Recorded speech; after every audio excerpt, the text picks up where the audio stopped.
You've been warning me pretty much for now 19 weeks straight, maybe even prior to that, whatchamacall, Mike McCarthy, right? So you've been bringing up like on this days on the Facebook, because Facebook does a wonderful thing. It allows you to go see how dumb you were, from now or in this case, how smart you were. How smart you were, how ahead of your time you were, Gooch. But yeah, so you had told me Mike McCarthy will be the reason why that no matter how much talent you have around the team, that things will go to shit. And at least you guys felt the joy of a Super Bowl despite Mike McCarthy, because you have Aaron Rodgers, you had guys like Clay Matthews balling out, you had a great defense. The Dallas Cowboys had a hell of a team. They got a lot of talent on that team, and we'll get right into it. So let's just bring that up. Bring the Cowboy game up. What are you laughing at already? I'm just laughing Comments at Sam. I'm not going to put on the screen. Sam Grasso already talking shit about Kyle's picks last week. All right. It was a rough NFL week. It was a rough NFL week for everybody involved. But the Cowboys, we'll start with the Cowboys. Usually we go in order of broadcast. But, I mean, look, everybody's waiting to see what is Dave going to say? I feel like this was the only real good game. I mean, I guess you could say that the Raiders-Bengals game was a good game as well. But yeah, we'll get into it. This was the one. This game in particular, obviously, like, they're leave it up to the Cowboys to be the only home team to lose. That was one of those things where people were like, well, going into this game, you would think that the Cowboys were dogs, according to the line, right? You would think that the Cowboys were going in here. Everybody I knew and saw were picking the 49ers. And I didn't know how to wrap my head around that, but I was just like, all right, listen, the 49ers are a good team. I'm not about to discredit the 49ers. They were going in. Before the matchup was set, I was sitting at my dad's house while the Niners were doing their thing with the Rams, making their comeback, right?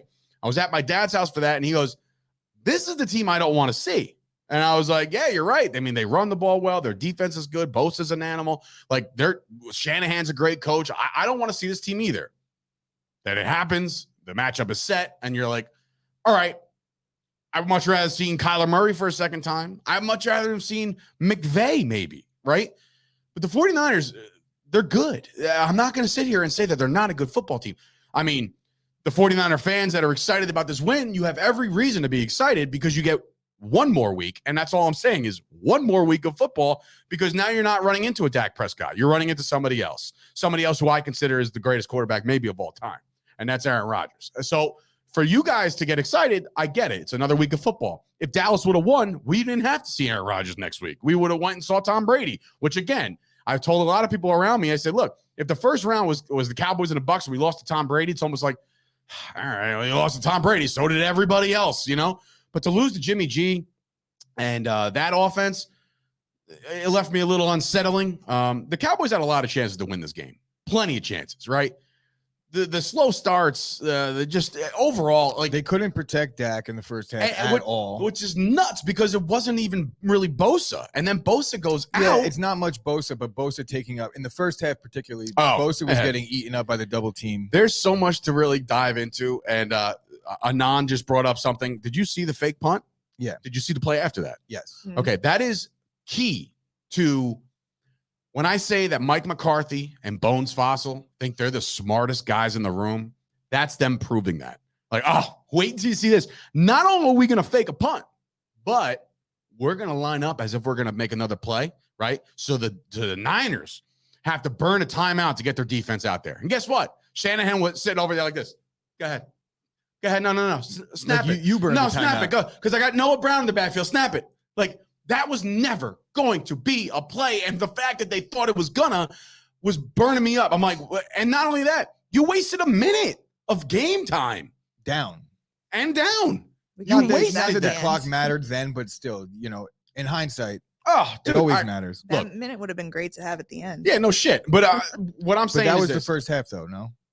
No, the fake punt? Yeah. That was at the end, towards the end, and they're trying to make a comeback. When they even lined up the punt, and then there was a penalty. Am I drunk? I didn't even drink yesterday. I didn't drink yesterday either, but you know who did drink? Brett and Keith Ertz, and I'm pissed off at those guys. Nick Shine drank yesterday, too. Nick Shine did drink a little bit, and that's another thing. Look, Nick Shine's in the comments. Nick Shine, I hope he's in the comments, because it's very – I'm not going to sit here and bitch and whine at what you did. In fact, I didn't see what you did until you reminded me over and over, like, did you see my video? Like, okay, yes. And then finally I watched it, and then guess what? I'll never get that time back in my life.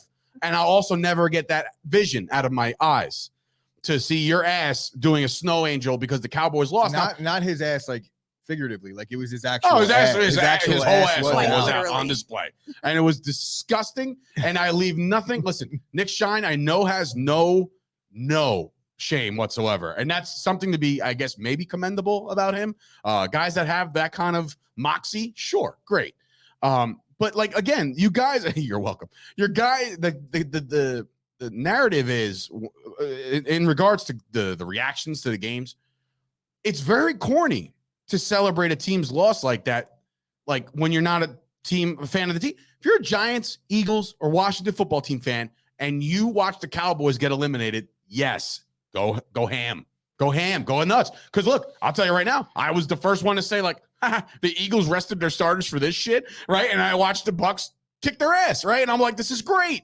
But here's the thing. Here's what I would not do. Okay, I know one guy on Twitter. I know him because he's a friend of everybody else. The group of TJ Shrieks, Ibby, right? My boy Marcus, big Eagles guy. If the Cowboys were to beat the Eagles, I'm not saying like at Marcus, how you like that? Like I don't do that. That's not my style. I'll never be that guy. I will simply say, yo, Eagles, suck it, right? Or I will say like, yo, Eagles fans, suck it, right? But I'll never off one person. And I got tagged in a bunch of shit yesterday, which led me to go nuts. I went off of my best friend because he was like, he tagged me on something on Facebook or Instagram. And I was like, are you out of your mind right now? I was like, are you fucking nuts? And he's like, oh, dude, I took it down. Don't worry about it. I was like, what? Like you would think that you could have tagged anybody else, but you tagged the one guy that you know was going to get rubbed the wrong way. Tag everybody else under the sun. I don't care. What you guys do with the Cowboys loss is, again, it's disturbing how you guys act, but it is what it is. The Cowboys are done now, right? The season is over, and what some people close to the situation comes from this is productive starches back, meaning I don't have to worry so much about a Cowboy game. Now I can get knee deep in the playoffs. We got some great matchups coming up. I'm a football fan too, ladies and gentlemen. If you thought I was going to sit here, bitch and whine and cry and be like, don't worry, next year we got it. It's all us. I'm not going to do that because I don't believe in that. The Cowboys broke me yesterday. They broke something in my brain, meaning no longer will I get up for the player individual stuff. Like, I'm so happy that Dak Prescott broke Tony Romo, or I'm so glad that Zeke Elliott rushed for 1,000 yards, or yes, I can't believe that the Dallas Cowboys. I'm going to clip this part and play it for you next year. Next year when I'm all hyped up. And stuff. Listen, I'm gonna get hyped for the no. I'm not saying that like the fanhood goes away, right? I'm not saying that at all. What I'm saying is that I no longer will get excited about this team like I did this year because the word special got thrown around like the word love when guys are sliding into DMs. You know what I mean? Like, I love you, girl. I love the Dallas Cowboys, okay? But look, what they did to me this year was far worse than anything I've experienced. 2007 is the closest thing I could say because that was when Romo and that offense was clicking and we were about to beat the shit out of the Giants, but then Romo went to Cancun on a vacation the week before, and then they got Starks the week before that against the Ravens in the final game at Texas Stadium regular season, and they got crushed, right? That was how I felt. Last night, the team, like the Cowboys, there's so much to talk about, but like the Cowboys as a whole, are we willing to give up on a guy like Dak Prescott? I don't know. Like the contract doesn't affect me. I'm not sitting here like, oh, I can't believe they paid him all that money. Dak Prescott's contract is going to be the 10th, 12th highest paid contract in 3 years, 2 years from now. Everybody else is going to surpass him, right? So miss me with that, with the contract stuff, because it's irrelevant, right?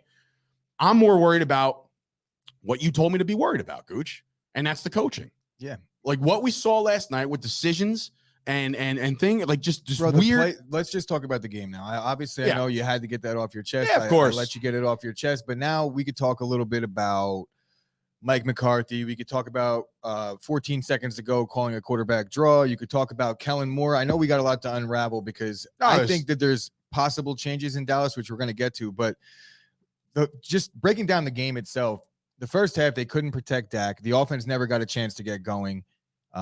Shanahan made the smart decision, I think, on 4th and 1, which you see a lot of coaches right now doing the opposite. It's 4th and 1. Analytics, you have to go. Right. You want to, get the first down so you could get a touchdown. Shanahan's very smart. Robbie Gould never missed a field goal in the postseason. Right. Take the 3 points. You're up 13-0 now. Points. And now you're up 2 scores against a team that for San Francisco, they play really well with a lead, even though they did kind of blow it at the end. That's the game plan that you want the 49ers to implement. They're not going to play well if they're having to come from behind. So getting the early lead was important. Building a 2-score lead was important. And I think at the end of the game, Dallas needing the touchdown and not the field goal, that could have been the difference in the game. So hats off to Shanahan, because again, this isn't the first time that Shanahan has outcoached Mike McCarthy. It's happened multiple occasions. You could date it back to the Packers losing the NFC Championship to the Falcons, and he was the offensive coordinator for the Falcons. So it dates back to then. Mike McCarthy, I think he's just inept when it comes to being up against the upper echelon in this league. How like, first of all, the Cowboys had no business with 40 seconds left, right? Debo doesn't get the first down. They remeasure. First of all, how many years did that take to get done with the game? Yeah. It was the longest that was stretch of all time. And if you're a Cowboys fan, I was in my kitchen for a second and I was like, I was more content when the Cowboys were down by friggin' 16. I was like, I'm done. It's over. It took like 4 hours for the game to end, and then it ended so abrupt. Yeah. The way it ended was insanity to me. I know that there was a lot of people, Kyle included, trying to flame the ref. Look, all right, you could talk about the refs all you want. Granted, they didn't maybe call the greatest game. I think that's what we come to expect in the NFL. Well, we saw that across the board. But you saw that across the board, exactly. Right. And really what it comes down to is nobody in the world, including the ref, who is now probably 15 yards behind the line of scrimmage when the ball was snapped, for Dak to take off 15 yards up the field. 65 yards, that guy had to do a sprint, right? And then on top of that, this is what bothers me. It bothers me so much when guys don't know the rules of the game, right? Dak knew. He had to have known. If he didn't, then that's on him. He had to have known that the referee has to touch the ball, set the ball, all this other shit. He thought he was going to get away with telling his center, hey, man, just snap it. Like, you can't, right? The Cowboys also shouldn't have been in that position in the first place. They had a 2-minute drill prior to that where they could have got it done, and Dak Prescott did not get it done. Yeah. Incompletions left and right, bad passes, bad reads. Dak played piss poor. So while we have the graphic up, I'm going to ask you, does that mean, we'll go back to the Dak point after, does that mean that Mike McCarthy might have coached himself out of a job in Dallas? I believe he might have. With that last call, the Cowboys got the ball back with 40 seconds left, and the 49ers defense knew that they were going to be playing the sidelines, yet they didn't even bother covering the sidelines. It was bink, bink, bink down the field. Schultz, everybody getting involved there. It was CeeDee Lamb for a second, which, by the way, Jesus Christ, the hype that I gave CeeDee Lamb was just a little too much smoke. I think he's still good, but I can't compare him to guys like Jefferson and Chase anymore. I'm just not going to do it. I'll get excited that we have a guy like him. That's not exactly a knock on CeeDee. It's not CeeDee's a knock, a good but he's player. just like, he is who he is. But Justin Jefferson and Jamar Chase, they're 1 and 1A in the days of me thinking that CeeDee Lamb was like a top 3 wide, like forget it, it's gone. But that last drive with the 40 seconds, they're getting out of bounds. You have a shot to get another 10. There's 14 seconds left. You have a shot for another out route if you want to get that close. But what they decided to do was run a quarterback draw. Here's the problem, right? Obviously, the call itself. Kellen Moore makes the call. Mike McCarthy says, yep. Everything with how both of those guys were on the same page with a call like that. McCarthy, if he had any moxie, he should have turned to Kellen and goes, what? What did you just call? No. We're talking about the quarterback draw. Yes. Yeah. That was called and agreed on. Not only that, according to McCarthy's press conference, that was practiced often. If I'm in practice, if I'm the quarterback, if I'm anybody, I'd be like, no, we're never running this play in a game. I hope you guys know that, right? No timeouts. Are you fucking kidding me? Here's the thing. That play is designed for somebody to run for 10 yards, slide, set up, spike. You live to see another down, right? Yeah. Prescott is that guy where he's like, but I have these extra 3-4 yards. I know I can get them. So he did that, and he ran out the clock, and that was it. They would have been better off throwing 2 Hail Marys. Correct. That was the worst way to end a football game. You know what I mean? Like, not even like, here's the Hail Mary, it's up, and it's deflected, and the Niners win. No, we couldn't even get a playoff, and that right there shows the ineptitude of this coaching staff. So as far as the future of this coaching staff, here's the thing. Jerry Jones left Jason Garrett in that seat for over a decade, and we had multiple seasons end on a crazy win. There's no catch, right? Then Rodgers dices us up again in Dallas, right? So a couple times we've had these heartbreaking losses, and back comes the next year, fight. We're going to fight, right? And then finally they make the conscious decision to move on. If Dallas fans, do you actually think that Jerry Jones is going to pull the trigger this quick? I do. No shot. Dallas fans might not think that, but when it comes down to the situation that they have now, it's a little more unique than the Jason Garrett situation. They didn't have a guy on the staff. Jason Garrett was the Kellen Moore. Yes. So that's my point. That Jason was Garrett was premature. the Kellen Moore. Mike McCarthy was not the Jason Garrett / Kellen Moore. Right now, Kellen Moore is a head coaching candidate, if not the most prime head coaching candidate in the league. He's in the top 3. You got to imagine he's definitely getting a job within the next week or so. I don't think Jerry is going to let Kellen Moore walk in favor of Mike McCarthy. This is what happened when Jason Garrett was hired. Little history lesson for those who don't know. Jason Garrett was only hired and swung right into the head coaching role because the Baltimore Ravens had an offer on the table. Said, we want Jason Garrett as our new head coach. And Jerry was like, nah. Same exact case. Kiss my Texas ass. That's not going to happen. I could easily see that move happening by the end of this week.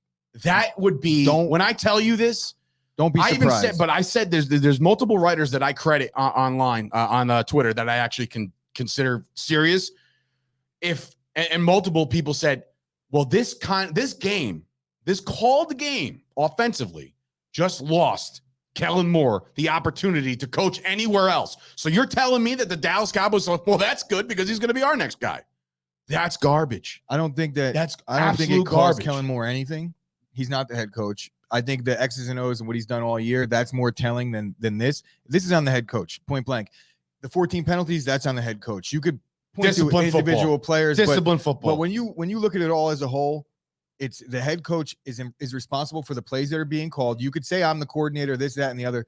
But when it comes to the combination of the two, there was reports coming out earlier in the week, which might have been bullshit. It might have been wolf tickets that if the Cowboys fell short of playoff expectations, that there could be changes. That was another report that went out there. I'm like, I'm not sitting here and saying but usually when there's smoke, there's fire in these types of things. Well, when it comes to head coaches, players, it's a different story. Anand Deshar coming in saying Rappaport stated McCarthy likely not fired. And that's what I feel too. I feel like he's not going anywhere. So is that a problem for the Cowboys? Well, yeah, it might be. It is because Mike McCarthy without Dan Quinn and Kellen Moore, I think that could be an issue. The coaching staff, if Mike McCarthy isn't getting fired, then those two are definitely gone. Correct. Because Dan Quinn, like I said, he's going to take that Denver job. Probably, if he's really in line for it. And look, I tried my best not to look at all the comments, and I do want to interact with people as we go. But there was like trading Diggs talk. I don't know who brought that up, but just Christ, like I don't know who brought that conversation up, but you should be ashamed of yourself. But yes, Diggs was put on skates last night. We saw it. There was one play where I was like, holy shit. We got to talk about Debo. I know that we talked a lot of Cowboys, but let's give credit where it's due. And the credit this is due. Dude is just really good at football. The touchdown he scored looked effortless. I think he's one of the best talents in the league history. We've never seen anybody do this before. And I know that might be giving a little bit too much credit because it's early in his career. Mm-hmm. But for him to be able to line up to start the game, run in between tackles, and he's also one of the most talented pure wideouts in football, where he can line up as the number one on the outside. He can go in the slot. He could hand him the ball on a 3rd and inches, and he's going to get you them tough yards. Dude, they need to seriously consider changing his number to like something in the 20s and the 30s. He's a running back who can catch the ball. He is Alvin Kamara of the new age, and he might be better than Alvin Kamara overall. I think that Kamara is just a special talent, but this guy's just more versatile. He's better. And somebody brought it up earlier saying that if for whatever reason Debo and the 49ers trip up, the Packers trip up, then you got to give the MVP to Debo. First of all, the MVP's been decided already. Been voted. It's been voted. It's done. So like they'll release that information at the end of the year. But Debo, playoffs Debo. I'm gonna have my hands full with Debo next week. Yeah, and not looking forward. If Kyle's the Mr. Adamant on the Packers defense being shit, then you will have your hands full. The difference is, Gooch, they're not. The difference is here's the difference. You got Aaron Rodgers and Devontae Adams. The difference maker. The Cowboys don't have Aaron Rodgers and Devontae Adams. I not to talk about the Packers, but Kyle doesn't know what he's talking about with the Packers defense. Sometimes Moving I feel on like from that, I'm just gonna keep my thoughts to myself on that one. But I can go on and on. He'll be betting Green Bay next week. Yeah, of course he will. I can go on and on about the Cowboys, and I know a lot of people are tuning in for those reasons to see me go on and on about how bad the Cowboys played that game. The fact that you guys didn't show up to the Dallas Cowboys, if you didn't show up, and here's one thing I do want to address because it did happen last night as the Cowboys players were leaving the field. Here's my problem, and I said this to you. When that referee, who by the way has a very, very punchable face, very punchable, I wanted to mount him and pound him into dust, right? Just boom, boom, boom, boom, right? So, but anyway, the game is over. How fast did he book it? I mean, I would have done the same He thing, though. booked it, right? Because he doesn't want any reviews or anything like that. They're not going to go over anything in depth. This game is over. The Cowboys fans out in Texas decided to start throwing shit onto the field. Now, that is to me, I always lived in this headspace that the Cowboys fans in Texas were nothing compared to the Cowboys fans in New Jersey and the Cowboys fans anywhere else, because they were too lackadaisical, not giving a shit. I remember being out there for a Giants game. Jason Pierre-Paul with his nub freaking blocked the field goal and the Cowboys lost the game. I was inconsolable. I was in the fourth row at the uprights.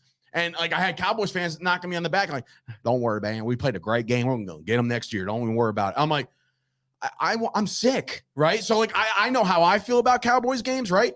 But like for these guys to start throwing shit, I'm not going to even remotely condone that kind of shit. But the problem I have is what Dak Prescott said at the end of the night. They're throwing shit. Dak Prescott said, I feel embarrassed for that. Like, that's not a good look. We try our best. We do the jobs that we do. And then somebody came out and said, well, I think the referees were the targets. And Prescott basically said, oh, well, then credit to them. They're good shit.